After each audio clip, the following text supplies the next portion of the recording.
तो मीठी टिकिया बनाते हुए अगर आपसे तेल में जाते ही टिकिया टूट जाती है, बिखर जाती है या जैसे ही बन के तैयार हो इतनी सख्त हो जाती है कि खाते खाते दांत ही दुख जाते हैं, तो आज की इस वीडियो को शुरू से आखिर तक ज़रूर देख लें। ऐसी टिप्स आपको मिलेंगी कि इंशाल्लाह बहुत ही मज़ेदार, खस्ता और एकदम मुंह में घुल जाने वाली टिकियाँ बन के तैयार होंगी। न तेल में जाके टूटेंगी न बिखरेंगी और एक साइज़ और एक कलर की टिकिया हम बना के इंशाल्लाह तैयार करेंगे। तो फिर चले आए, रेसिपी शुरू करते हैं।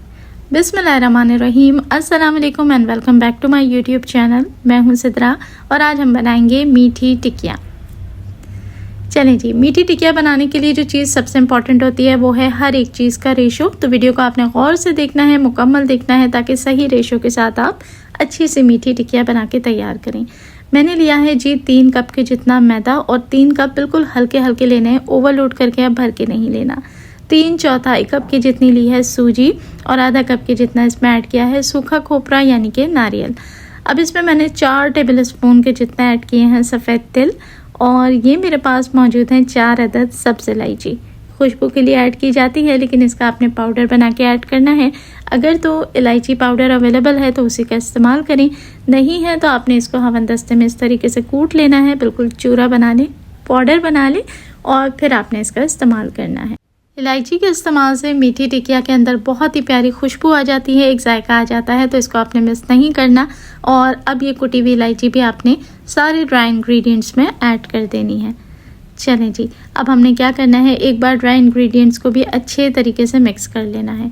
मैं फिर कहूँगी कि रेशो पे आपने ख़ास ध्यान देना है। अगर आप ये चाहते हैं कि मीठी टिकिया ना टूटें या फिर इतनी सख्त ना हो कि तोड़ने में या काटने में ही मसला हो, तो आपने रेशो का ख़ास ख्याल रखना है। चलें जी, इस सारे ड्राई इंग्रेडिएंट को रख दें एक तरफ और अब एक प्याले में हमने लेना है आधा कप से थोड़ा सा ऊपर यानी कि 1/4 कप के जितना दूध, लेकिन दूध नीम गर्म होना चाहिए। अब इसमें ऐड करेंगे हम तकरीबन जितना दूध लिया है उतनी ही चीनी यानी कि 1/4 कप के जितनी ही चीनी का इस्तेमाल किया है और 6 टेबल स्पून के जितना मैं ले रही हूँ यहाँ पर घी।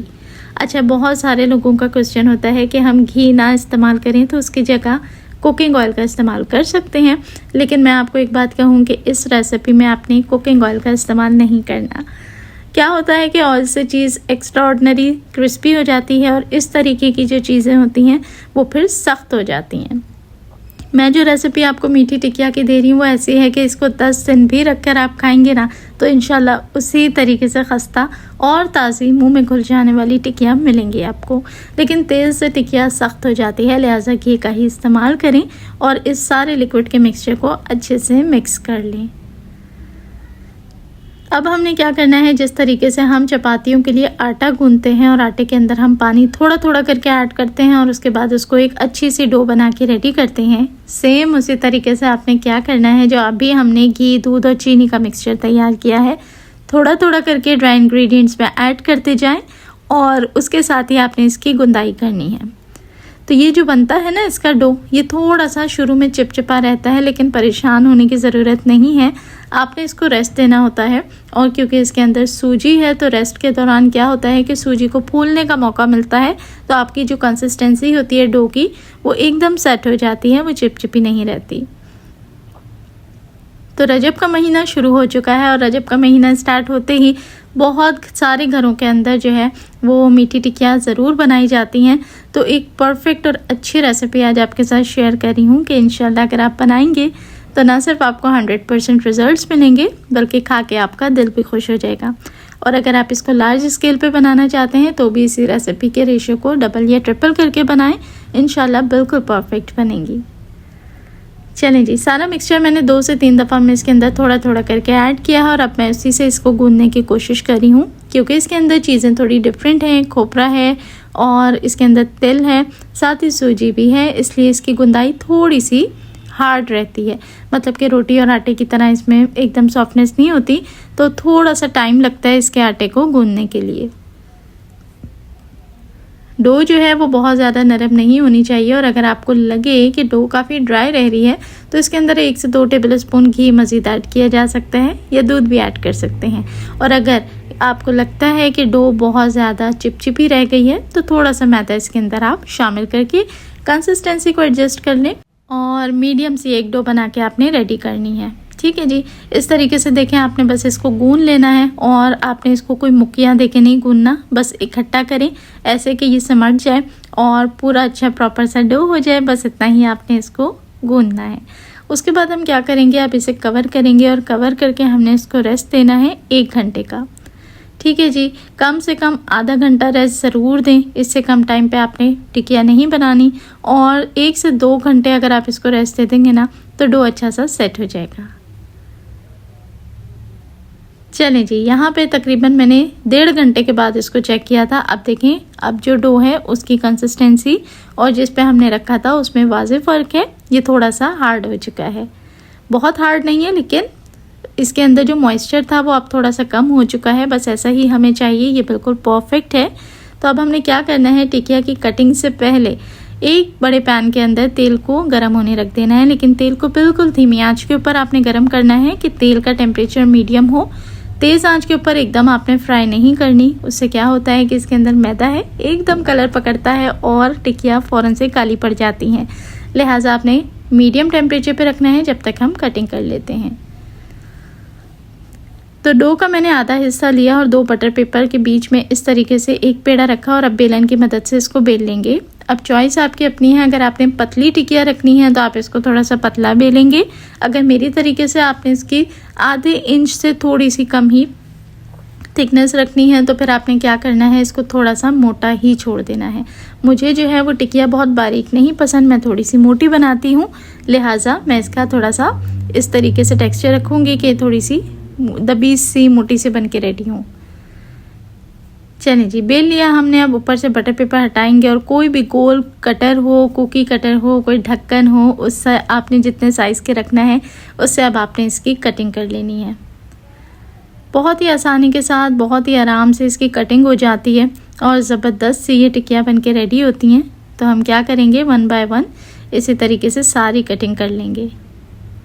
आजकल टेम्परेचर थोड़ा सा ठंडा है तो डो को जब हम रेस्ट दे के हटाते हैं तो डो थोड़ा सा हल्का सा हार्ड हो जाता है, तो आपने उसकी फ़िक्र नहीं करनी, आराम से बस अपना काम करना है। इंशाल्लाह बेलेंगे जब तो ये सेट हो जाता है। टिकिया की आपने एक साइज़ की कटिंग कर लेनी है और जो एक्स्ट्रा है उसको आपने रिमूव कर लेना है। ये आसानी से रिमूव हो जाता है। और दोबारा से एक पेड़ा बना के इसको बेलेंगे और इसी तरीके से सारी टिकिया बना के हम रेडी करेंगे। तो अगर आपके पास बटर पेपर अवेलेबल नहीं है तो प्लास्टिक के शॉपर के बीच में रख के इस तरीके से बेल सकते हैं। और देखें, इस तरीके से टिकिया को काउंटर से उठाना भी आसान होता है। मैंने आपको टिकिया चेक करा दी है, थिकनेस भी दिखा दी है। अब क्या करना है, लो बिल्कुल मीडियम हीट के ऊपर आपने इसको फ्राई करना है और पहले आपने सारी टिकियों को तैयार कर लेना है, उसके बाद फ्राई करना शुरू करना है। इससे क्या होता है कि सारी टिकिया जो है वो बराबर से एक कलर पे रेडी होती हैं। ऐसा नहीं होता कि कोई बहुत लाइट है और कोई डार्क है। तो लो मीडियम हीट पे आपने इसको डालना है, सारी टिकियों को इकट्ठा ऐड करें। इस तरीके से टिकिया होनी चाहिए कि जब आप ऐड कर दें तो इस तरीके से साइडों से बबल बनने चाहिए। इसका मतलब है कि टेम्परेचर बिल्कुल परफेक्ट है। जैसे जैसे टिकिया हल्का कलर लेती जाएं आपने इसको फ़ौरन से साइड को फ्लिप करना है।